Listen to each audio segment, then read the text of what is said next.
Welcome to episode 10 of The Spectrum. This was recorded on February 12th, 2025. In this episode, we will look at Donald Trump's continuing effort to erase transgender people from existence. This is about his fifth executive order targeting transgender people. This one is focused on transgender athletes. Donald's fifth transgender ban was issued on February 5th, 2025, and is titled, quote, Keeping Men Out of Women's Sports, unquote.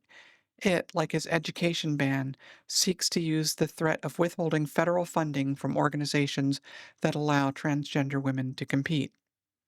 It appears to be aimed at schools and athletic governing bodies like the NCAA, but the only organization specifically mentioned was the International Olympic Committee. It's also solely targeting transgender women or girls.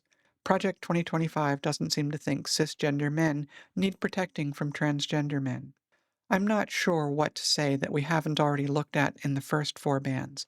This is obviously based on the same flawed understanding of biology and psychology that the others are. So, if the premise is false, then any conclusion drawn from it is also without merit. But let's take a look at just how insane this order is by looking at the population it targets.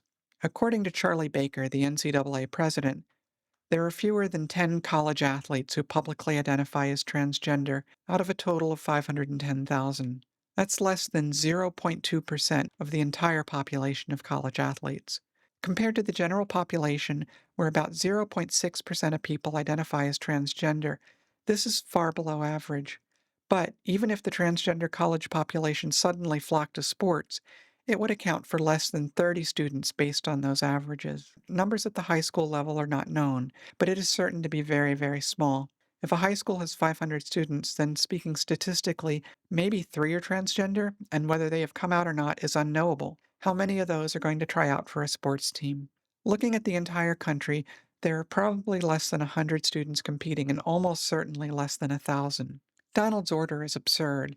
It threatens school funding and attempts to coerce them into discriminating against a small group of students who want nothing more than to participate in a part of school life that literally hundreds of thousands of other students do. Let's look at the bias present in this order and what Trump thinks is the reason that transgender students would even want to participate in athletics. First, he claims these women are men. As has been pointed out over and over, these are not men. They are women. That Donald and the people surrounding him don't believe that they are women does not change the fact that they are.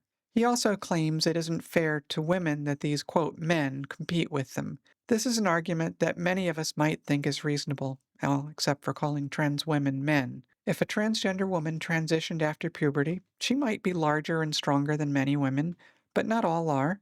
And any who transitioned at a younger age and took puberty blockers are probably not going to be any different than cisgender women. But it is important to remember that the spectrum of the human condition is wide. There are tall, fast, and strong cisgender women. Many have been unfairly scrutinized or even disqualified from competition because their natural testosterone levels were higher than average for women, and this would be higher than most transgender women who were under hormone replacement treatment. Some women were found to be genetically atypical.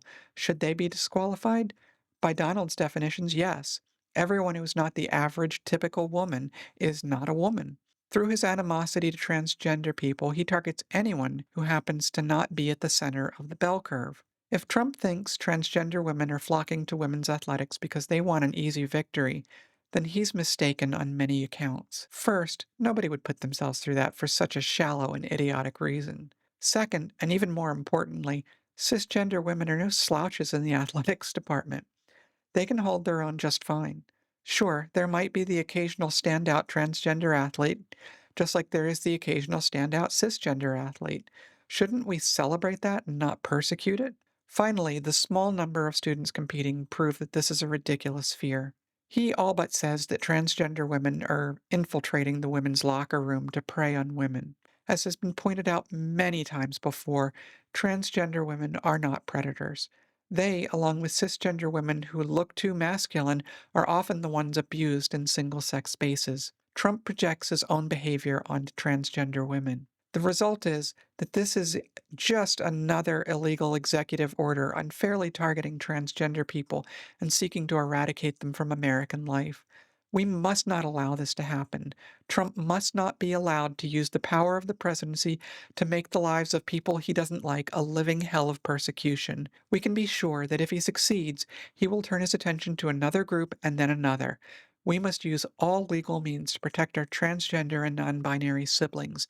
They have done nothing wrong, and Donald's attacks on them are the lowest form of politics.